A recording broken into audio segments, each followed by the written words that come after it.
Hey, we're here at the PlayStation Experience in San Francisco, where we're taking a look at some new PlayStation games that are coming out, and saw a lot of really cool booths, and there's a lot of really interesting stuff that's in here today. Yeah. So we went to the Uncharted panel, which I think is, for both of us, probably going to be the star of the show. Yeah, definitely. So they had Nolan North, who played Drake. Mm. They had Sully, who sounded just like him. Exactly. And they had Neil, I forget the guy's last name, but Neil, the guy who worked on Last of Us and the director. Yeah, the director. Yeah. And that was just, that was like, I wouldn't have been worth it for me just to see that. I don't know about you. To see him? Yeah, no, the whole panel. Like, for the whole awesome. show, it was like amazing. Yeah, definitely. And the guy who did the voice of Joel from The Last of Us was another one of the actors on stage? Troy Baker, I want to say. Sure. And he plays the younger brother now for Uncharted 4. Right. Yep. Yeah, or older brother. Older brother, even though he is younger than Nolan North. Yes. And they had I forget all these names, but there was the new actress who played the new character. Yes. Also, it's on the screen. Her name's Laura something, I think. Yeah. But I thought that was just so cool because I'd never seen those people in real life. And, I don't know. It was fun. And the game. I mean, we didn't really get to play the game. The game was didn't see a lot. The line was really big. The pavilion is really cool. It's like this giant, almost like Disneyland-esque sort of like. Yeah, it's like a rope bridge. Rope bridge and like palm trees and like so very cool.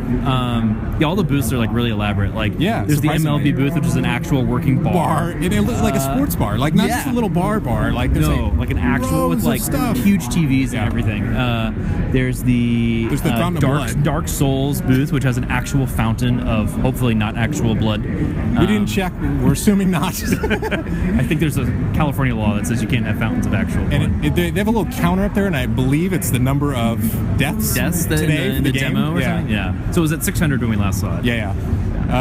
So what else? So we saw a bunch of little tiny things. So we saw like Job Simulator. There was a bunch of VR games. Right, lots of VR. It seems like everybody's got a VR game here today. And like it's impossible to find time to play any of them, really. Yeah, they're all booked, so we didn't get a chance to play any. We stood in line for an hour at Eve Valkyrie, and eventually we're like, we're not even like there yet. And we're like, we'll just bail. Yeah, but it looks amazing. It does look cool. So there's tons of VR stuff, which is interesting to me because you can't even go buy the VR hardware right now. Yes. So this is all, I guess, like speculative that people are, I guess they're hoping that enough people will have the headset. Yeah, I think so. Maybe the thing they're concerned about is like a lot of times new systems launch, like from Sony or anybody, and there's like 3 games. Sure. People are like, realize there's stuff coming, but like maybe they don't want to repeat of like Connect, where it's like nothing, right? And it's just like they need like a viable minimal. And probably these people can run like VR games on other like Steam VR and like. Oh, that's true. Yeah, I wonder how compatible they are. That's a good point. Yeah, cool. So what else? But there were a bunch of other so there was like Job Simulator, where it's like you're supposed to be in the future simulating what it was like back when people had to office work. jobs. Yeah. But there's a bunch of like little VR games like that, but we didn't get to play any of them. Yeah. So that's kind of a bummer. What else do we have? So some other things. So I saw Hot Shots Golf, which you didn't really play. No, but you seemed really into it. Yeah, it's one of these fun games that's like, it's just like a PlayStation, like it's a perennial favorite, and it's like, the weird thing about this one, usually when you play a golf game, you're like, you just get dropped to the tee, and you play, and then you get dropped to the next tee, and for some reason, like, you run around the course in what looks like an emergency situation. Like you have to take yourself to the tee and like walk or do the golf cart, which is not usual for a golf game. It's like Grand Theft like golf, which is super funny. And there's lots of other people who might be other real players. Yeah, it's very strange. It's very strange, but also highly entertaining. It could be cool. Yeah, it could be cool. We got to play Gang Beasts. Oh my god, which is actually really cool. Way fun. And it was super dramatic, I know, because it was 3 people we didn't know, and then you played the first time, and at the end it was just you and this one other guy. Yeah. And it went back and forth and back and forth, and it's like this really dangerous environment you were in. There was so much like drama and like who's gonna get caught in the meat grinder or whatever that thing was. Yeah, right? it's kind of like the controls are crazy because it's not like just punch, kick, punch, right? It's just like grab. Like each arm, and then you can grab, and you can we just gotta talk to Stephen playing that. Oh yeah, amazing. That would be fun. And you played it too, and you liked it as well. Yeah, it was cool. What else do we have? So we saw. So we played that little game, Not a Hero, the cover game. Yeah, it was a cool little. It was cool. Yeah. That was just like, it's like a 8-bit-ish kind of like cover shooter. And Broforce-ish, I guess, kind of. A little bit. We saw Broforce, we didn't play it. We did, yeah. It looks cool though. Firewatch, surprisingly long line. We didn't get to play it. Yeah, huge, but the artwork looks gorgeous. Amazing. Really good. And you got a shirt. And I got a t-shirt, so I will probably make an appearance on the next episode. Yeah, it looks great. I mean, I think I have high expectations, so hopefully it'll be met. What else? I think we just had a couple other things. We saw that Children of Tomorrow thing, but we couldn't really make sense of that. I couldn't figure it out. It has like sort of a communist dystopia sort of vibe. But in Minecraft. Yeah, kind of. Yeah, it's hard to explain. And then there was a spot there where it was like, I don't know, the guy running the booth is kind of trying to explain to the player that like, it's because it's about to be nighttime, and that's why your character is like got this like red thing on them. Yeah. It's like you have to like find shelter or something. You can't be out at night somehow or something. Right. It looks really weird. It could be cool. I'm intrigued. Weird, but yeah, I'm confused but intrigued. Yeah.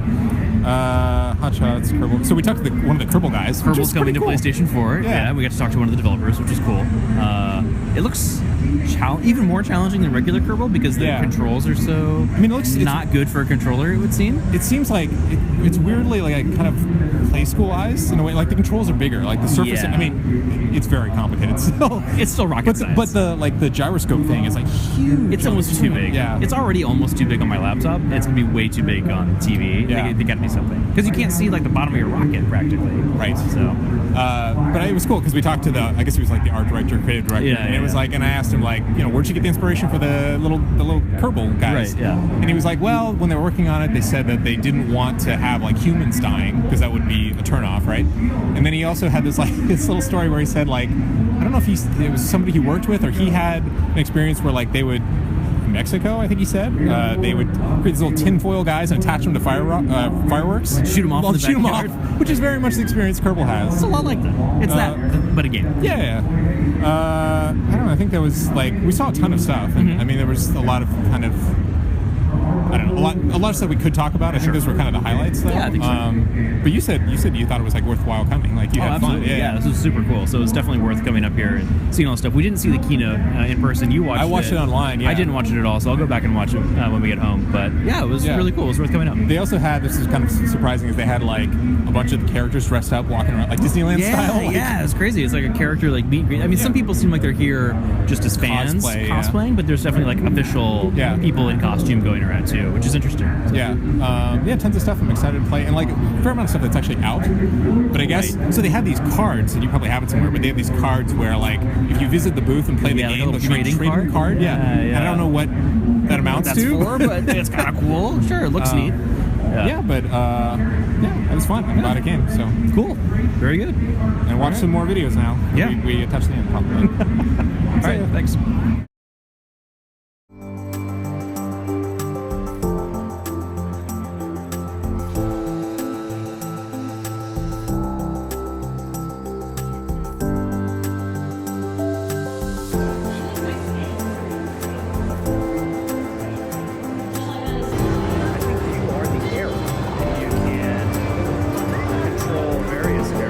Because like it's got names over the the first player is controlling the mayor, and the second player is controlling the sushi.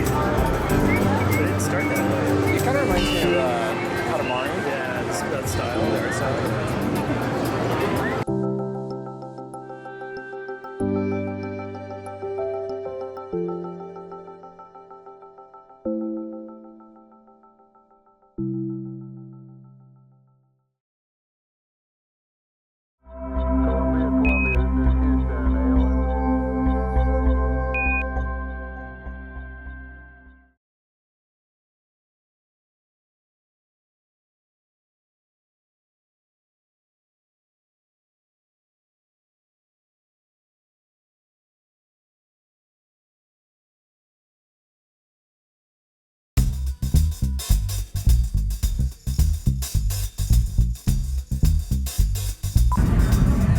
I feel like this is a new level of dedication.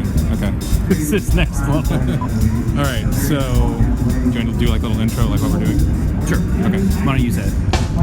Oh, you want me to do it? Oh, either way. I don't know. With the things I took notes on, and then we'll go back and forth. Okay. Okay, you ready? Should we look at the camera? Yes. Okay. I mean, you could fit 4 of his heads into one of his biceps. No, 5.